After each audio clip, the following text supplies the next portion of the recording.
To my channel geography focus. তো আজকে আমি চলে এসেছি তোমাদের জন্য একটা নতুন ভিডিও নিয়ে। সেটা হচ্ছে তোমাদের সামনেই ভূগোল পরীক্ষা। তো তোমাদের জন্য সাজেশন নিয়ে চলে এসেছি ফার্স্ট চ্যাপ্টারে অধ্যায় 1, যেটা পৃথিবীর অন্তর্মহল।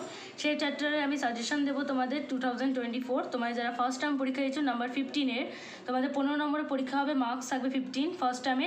তার সাজেশন আমি দিতে চলেছি। তো তোমরা এই কটা যদি কোশ্চেন করো ফার্স্ট চ্যাপ্টার থেকে, তোমরা বলছি 100% কিন্তু তোমরা কমন পেয়ে যাবে, পুরোপুরি কমন পাবে যদি তোমরা এই কটাই কোশ্চেন করেছো। এক্সট্রা আর কিছু কোশ্চেন করতে হবে না ফার্স্ট চ্যাপ্টার থেকে, বট হোক বা কিছু আলাদা করে কিছু করতে হবে না। তোমায় যা যা কোশ্চেন দেখাচ্ছি শুধুমাত্র এগুলো করলেই কিন্তু তোমরা 100% কমন পাচ্ছ। তো তোমরা এই জিনিসটা কিন্তু ভালো করে দেখে নাও এই ভিডিওটা, এবং এখানে যা যা কোশ্চেন রয়েছে সেগুলো যদি তোমরা প্রিপেয়ার করে যেতে পারো তাহলে কিন্তু 100% কমন পাবে। এরপরে দ্বিতীয় এবং তৃতীয় অধ্যায় অনেকের আছে। তৃতীয় অধ্যায় অনেকের স্কুলে দিয়েছে, অনেকের স্কুলে দেয়নি। শিলা যে চ্যাপ্টারটি, ম্যাক্সিমাম স্কুলে ফার্স্ট আর সেকেন্ড চ্যাপ্টার তো রয়েছে। তো ফার্স্ট চ্যাপ্টার এখন আমি আপলোড করলাম। সেকেন্ড চ্যাপ্টারে তোমাদের যে সেকেন্ড চ্যাপ্টারে যে ভিডিওটি থাকবে সেটা তোমাদের ডিসক্রিপশনে পেয়ে যাবে তোমাদের লিঙ্ক, সেখানে তোমরা ক্লিক করে দেখে নিতে পারো সাজেশনটি সেকেন্ড চ্যাপ্টারে। তাছাড়া থার্ড চ্যাপ্টার আস্তে আস্তে আমি আপলোড করবো। থার্ড চ্যাপ্টার এখন আমি করিনি আপলোড, তো তোমরা দেখতেই পাবে যখন আপলোড হবে। তার জন্য তোমাদের বেল আইকনে হিট করে রাখতে হবে এবং সাবস্ক্রাইব করে রাখতে হবে চ্যানেলটিকে, তাহলে তোমরা নোটিফিকেশান পেয়ে যাবে। যাদের দুদিন পর বা একদিন পর পরীক্ষা রয়েছে তাদের তো কোনো অসুবিধাই নেই, তারা তো পেয়েই যাবে তার মধ্যে। এবং যাদের কালকে পরীক্ষা রয়েছে তারা বোধহয় পাবে না। তো তোমরা ফার্স্ট চ্যাপ্টার এবং সেকেন্ড চ্যাপ্টার প্রিপেয়ার করে যাও। থার্ড চ্যাপ্টারটা যাদের রয়েছে তারা সেটা তোমরা বই যদি ফলো করো তাহলেই পেয়ে যাবে আশা করছি। তো ফার্স্ট চ্যাপ্টার চলো শুরু করা যাক, আর বেশি দেরি করবো না। তো দেখো কি আছে, ফার্স্টেই রয়েছে ম্যাগমা ও লাভার পার্থক্য। এখানে যা যা রয়েছে আমি কোশ্চেন দিয়েছি, প্রত্যেকটার আনসার তোমরা বই থেকে পেয়ে যাবে। তোমাদের আশা করছি কোনো অসুবিধা হবে না। তাও যদি অসুবিধা অবশ্যই আমার কমেন্টে জানাবেন নাম্বার দিয়ে, কোন নাম্বারটা প্রবলেম হচ্ছে, কোন নাম্বারের কোশ্চেন, তাহলে আমি অবশ্যই অ্যান্সারটা বলে দেওয়ার চেষ্টা করব। তাহলে দেখো এখানে কী লেখা আছে, ম্যাগমা ও লাভার পার্থক্য।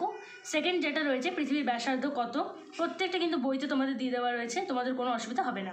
থার্ড দেখে নাও, পৃথিবীর গভীরতম খনির নাম এবং গভীরতাটাও দেবে এবং খনির নামটিও দেবে। বা এটাও কোশ্চেন হতে পারে যে পৃথিবীর কৃত্রিম খনির নাম, পৃথিবীর গভীরতম কৃত্রিম খনির নাম, তাহলেও কিন্তু ওই আনসার সেমই হবে। তাহলে এখানে দেখো নাম্বার 4 কী লেখা রয়েছে, প্রতি 33 মিটার গভীরতায় কত ডিগ্রি সেলসিয়াস করে উষ্ণতা বাড়ে।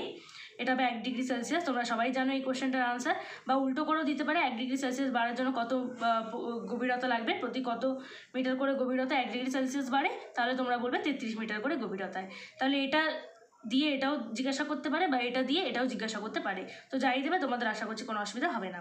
নাম্বার 5 দেখে নাও, উষ্ণ প্রশমন কোথায় দেখা যায়। তাহলে এটা হবে আমাদের ভারতে কোথায় দেখা যায়, যদি এরকম কোশ্চেন আসে তাহলেও আনসার সেমই হবে, বক্রেশ্বরে। আচ্ছা, নাম্বার 6 দেখো, কোন তরঙ্গ ভূ অভ্যন্তরে কঠিন ও তরল যে কোনো মাধ্যমের মধ্যে দিয়ে যেতে পারে। এটা সবাই আমরা জানি, পি তরঙ্গ। ঠিক আছে, এটা দেখো কোন তরঙ্গ তরল বা অর্ধ তরল মাধ্যমের মধ্যে দিয়ে যেতে পারে না, এটা আমরাও জানি যে এস তরঙ্গ।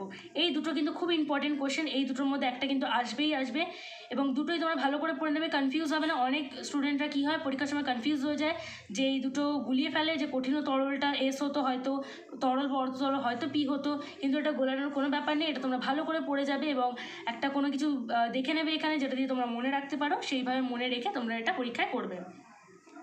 আচ্ছা, এখানে 8 নম্বর দেখো, ভূ অভ্যন্তরে কটি স্তর ও কী কী। সবাই জানি আমরা 3খানা স্তর রয়েছে, ভূত্বক, গুরুমণ্ডল এবং কেন্দ্রমণ্ডল। তো ওটাই জানতে চেয়েছে।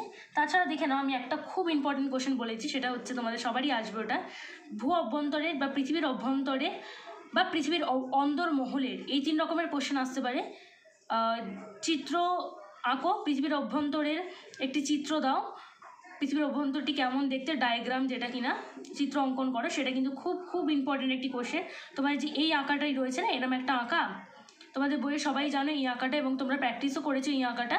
তো এই যে আঁকাটা রয়েছে পৃথিবীর অভ্যন্তর ভাগের আঁকাটা, এই চিত্রটি, সেটা কিন্তু খুব খুব খুব ইম্পর্টেন্ট। তোমাদের কিন্তু এসেই গেছে এই পরীক্ষায় বলতে পারো, তোমাদের কিন্তু পরীক্ষার সবার 100% কিন্তু এই আঁকাটা আসবে। তোমরা কিন্তু বইতে রয়েছে এই আঁকাটা, তোমরা বইয়ের পেছনেই দেখতে পাবে একটি স্কেচ করা রয়েছে, রাফ স্কেচ টাইপের, যেটা বইয়ের ভেতরে কালারিং করে দেওয়া রয়েছে, সেগুলো দেখবে না, লাস্টে একদম যাবে যেখানে প্রথম অধ্যায় শেষ হচ্ছে, সেখানে তোমরা দেখতে পাবে একটা স্কেচ রয়েছে কর্নারের দিকে, মানে জাস্ট একটা পেন্সিল স্কেচ মতো করা রয়েছে, সেই জিনিসটা আউটলাইন করা রয়েছে, সেটা তোমরা ভালো করে দেখে যাবে। তাছাড়া এটা তোমাদের অনেকে ভূগোলের অনুশীলনী যে বইটি থাকে সেখানেও দেওয়া থাকে, বা তোমাদের স্কুলেও পড়িয়েছে হয়তো। তো এই জিনিসটা কিন্তু অবশ্যই অবশ্যই দেখে যাও, এটা কিন্তু আসবেই। প্রত্যেকটি বিযুক্তি রেখা ঠিকঠাক করে লিখবে এখানে, এবং নামগুলো প্রত্যেকটা ঠিকঠাক করে দেবে। ঠিক আছে, এরপর দেখো, সীমা কি, শিয়াল কাকে বলে। শিয়াল সীমার পার্থক্যও কিন্তু আসতে পারে তোমাদের। ঠিক আছে, তো যদি তোমরা সীমা কি এবং শিয়াল কি পড়ে যাও তাহলে দুটোর পার্থক্য আশা করছি লিখতে পারবে। বিযুক্তি রেখা কাকে বলে, শিয়াল ও সীমার মাঝে কোন বিযুক্তি রেখা আছে, এগুলো কিন্তু প্রত্যেকটা খুবই ইম্পর্টেন্ট, কার মাঝে কোন বিযুক্তি রেখা আছে এগুলো ভালো করে পড়ে যাবে, গোলানোর চান্স কিন্তু খুব বেশি, কিন্তু তোমরা গোলাবে না, লিখে লিখে প্র্যাকটিস করে যাবে কিন্তু, ঠিক আছে। নাম্বার 13 দেখে নিই, ভূত্বক ও গুরুমণ্ডলের মাঝে কোন বিযুক্তি রেখা আছে, প্রোফেসিমা ও নিফেসিমার মাঝে কোন বিযুক্তি রেখা আছে। আচ্ছা, আরেকটা এখানে রয়েছে সেটা কিনা অ্যাস্ট্রোস্ফিয়ার কি, এটা কিন্তু খুব খুব খুব ইম্পর্টেন্ট একটি কোশ্চেন, এটা কিন্তু অলমোস্ট তোমাদের চলে এসেছে, ঠিক আছে। এগুলো গেল, আরও কোশ্চেন আছে একটু দেখিয়ে দিই আমি, তাহলে ফার্স্ট চ্যাপ্টার তোমরা কিন্তু এই কটা যদি কোশ্চেন করো তাহলে আশা করছি তোমরা কমন পেয়ে যাবে। অ্যাস্ট্রোস্ফিয়ারের অর্থ কী, যেটা দুর্বল স্বর ওটা লিখতে হবে এখানে। শিলামণ্ডল কি, প্রোফেসিমা ও নিফেসিমার পার্থক্য, নিফে কি, কেন্দ্রমণ্ডলকে কয় ভাগে ভাগ করা যায় ও কি কি, গুরুমণ্ডল ও কেন্দ্রমণ্ডলের মাঝের বিযুক্তি রেখার নাম, ড্যাশ। আমি শূন্যস্থান হিসেবে দিয়েছি, এটা কিন্তু কোশ্চেন আনসার হিসেবে আসতে পারে। অন্তঃকেন্দ্রমণ্ডল ও বহিঃকেন্দ্রমণ্ডলের মধ্যবর্তী বিযুক্তি রেখা ড্যাশ, ঠিক আছে। তো এটা গেল আমাদের ফার্স্ট চ্যাপ্টার। এই কটা কোশ্চেন, মাত্র এই 22টা যদি কোশ্চেন তোমরা করো, খুব বড় কোনো কোশ্চেন নেই এখানে, এই 22টা কোশ্চেন করে যাবে। শর্ট বট বলা যাবে না, খুবই ছোটো ছোটো রয়েছে, ওগুলো বট কোশ্চেন না। তো এইগুলো যদি তোমরা করে যাও 100% তোমরা কমন পাবে, পুরো কমন পাবে তোমরা কিন্তু এই কটা কোশ্চেন ভালো করে পড়ে যেও। অল দ্য বেস্ট পরীক্ষার জন্য তোমাদের। দ্বিতীয় অধ্যায় ডেসক্রিপশন বক্সে লিঙ্ক রয়েছে, ওখান থেকে চেক আউট করে নাও। ভিডিওটি কেমন লাগলো অবশ্যই কমেন্টে জানাবে, লাইক করে দিও, চ্যানেলটিকে সাবস্ক্রাইব করতে ভুলবে না, পাশে বেল আইকনেও ক্লিক করে দিও এবং ভিডিওটি বন্ধুদের মধ্যে অনেক শেয়ার করে দিও। থ্যাঙ্কস ফর ওয়াচিং, দেখা হচ্ছে পরের এক ভিডিওতে।